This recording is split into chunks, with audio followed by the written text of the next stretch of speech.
देखो दोस्तों, आज मैं आपको ईसीआई मतलब इलेक्शन कमीशन ऑफ इंडिया भारतीय निर्वाचन आयोग के बारे में बताने जा रहा हूँ। ठीक है, तो इसको आप अच्छे से देखना। इसमें क्या है कि भारतीय निर्वाचन आयोग कैसे काम करता है, इसकी स्थापना कब हुई थी, इसमें कौन सा आर्टिकल है, तो मैं आपको सारे बता दूंगा। एग्जाम पॉइंट ऑफ व्यू से ये बहुत इंपॉर्टेंट है।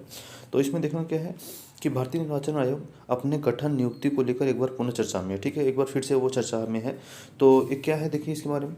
भारतीय निर्वाचन आयोग, जिसे चुनाव आयोग के नाम से भी जाना जाता है, एक स्वायत्त संवैधानिक निकाय है जो भारत में संघ और राज्य चुनाव प्रक्रियाओं का संचालन करता है।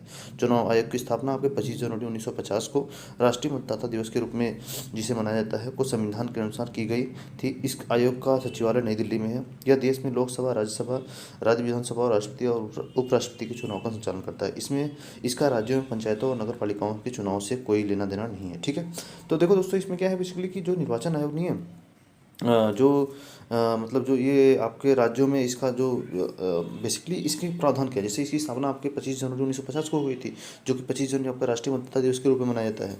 और ये कॉन्स्टिट्यूशन मतलब एक संवैधानिक निकाय है। ठीक है, तो इसमें क्या क्या आर्टिकल्स हैं आपके मैं बताने जा रहा हूँ। देखो, तो आपके भारतीय संविधान का भाग 15 आर्टिकल 324 से 329 में यह चुनाव सम्मिलित है और इन मामलों हेतु एक आयोग की स्थापना करता है। ठीक है, तो आर्टिकल 324 में क्या बताया गया है, चुनाव का अधीक्षण, निर्देशन और नियंत्रण चुनाव आयोग में निहित है। उसके बाद आर्टिकल 325 में बताया गया है आपके धर्म, जाति या लिंग के आधार पर किसी भी व्यक्ति के विशेष को मतदाता सूची में शामिल न करने और इनके आधार पर मतदान के लिए आयोग नहीं ठहराने का प्रावधान किया गया है। आपके 326 में लोकसभा और राज्य की विधानसभाओं के चुनाव वयस्क मताधिकार प्रदायित होंगे। 327 में क्या बताया गया है आपके 327 में बताया गया है विधानसभाओं के चुनाव के संबंध में प्रावधान करने की संसद की शक्ति के बारे में बताया गया है। और 329 में आपके चुनावी मामलों में अदालतों के हस्तक्षेप पर रोक बताया गया है। ठीक है, तो बेसिकली देखो दोस्तों, क्या है आर्टिकल आपके 15 में ऐसा बताया गया कि आर्टिकल 324 से लेकर 300 आपका 29 तक ये भारतीय निर्वाचन आयोग के बारे में बताया गया। तो इसकी संरचना क्या है आपके, मूल रूप से आयोग में केवल एक चुनाव आयुक्त थे, लेकिन चुनाव आयुक्त संशोधन अधिनियम 1989 के बाद इसे बहुसदस्यीय निकाय के रूप में बना दिया गया। चुनाव आयोग में मुख्य चुनाव आयुक्त तथा अन्य चुनाव आयुक्त, जिन्हें राष्ट्रपति द्वारा समय समय पर चुना जाता है, शामिल होंगे। वर्तमान में सीईसी, चीफ मतलब इलेक्शन कमीशन, और 2 चुनाव आयुक्त होते हैं। ठीक है दोस्तों, आयुक्तों की नियुक्ति और कार्यकाल के बारे में बताने जा रहा हूँ आपको। राष्ट्रपति जो है मुख्य चुनाव आयुक्त और चुनाव आयुक्तों की नियुक्ति करता है।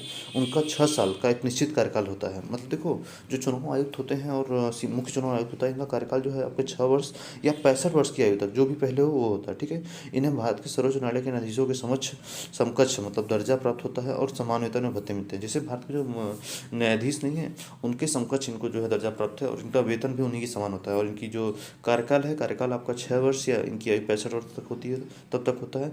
निष्कासन में क्या है इसके, वे कभी भी त्यागपत्र दे सकते हैं। उन्हें अपने कार्यकाल की समाप्ति से पहले भी हटाया जा सकता है। मुख्य चुनाव आयुक्त को संसद द्वारा सर्वोच्च न्यायालय के न्यायाधीश को हटाने की प्रक्रिया की तरह ही पद से हटाया जा सकता है। आपके देखो ईसीआई की शक्तियां और कार्य क्या है, संसद के परिसीमन आयोग अधिनियम के आधार पर देश भर में चुनाव निर्वाचन क्षेत्रों का निर्धारण करना, मतदाता सूची तैयार करना और समय समय पर संशोधित करना तथा सभी पत्र मतदाताओं को पंजीकृत करना है। ठीक है दोस्तों, तो इसमें आप एक बार अच्छे से सुन लेना इसमें क्या है। धन्यवाद दोस्तों।